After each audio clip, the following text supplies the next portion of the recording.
मित्रांनो हे बघा हे कॅनल आहे. कॅनलमधून आता या साईडला तर चढ आहे सगळा, म्हणजे इकडं पाणी तर पाईपलाईनच किंवा मोटरनंच घेऊन जावं लागते. पण या साईडला कॅनलच्या या साईडला उतार आहे सगळा, म्हणजे नदीपर्यंत. तर सिस्टीम कशी केली बघा, इथे एक अशी चिमणी बसवली. या चिमणीच्या तुम्ही खाली बघा, तर हे बघा आता हे पाण्यानं सगळं बुजून गेलं आहे. तर हे जसं पाणी चालू होईल उन्हाळ्यामध्ये हे सगळं काढून घेतलं जातं. ते काय करतात, हे चिमणी जसं फिरवेल तसं ते रॉड वर येतो आणि हे जे प्लेट आहे ते प्लेट वर आल्यानंतर इथून पाणी पलीकडे जातं. आता पलीकडे जाऊन मी दाखवतो तुम्हाला.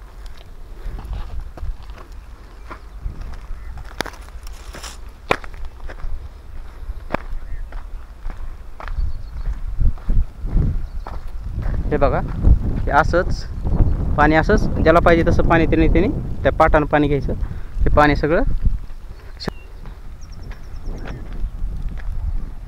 हे तुम्हाला कसं वाटलं हे बघा. ह्याला काय करते आता सध्या तर इथं काही म्हणजे हे होणार नाही, त्याच्यामुळे ह्याला लॉक लावते कोणी फिरवू नये म्हणून. सध्या तर हे वेल्ड करून टाकलं आहे.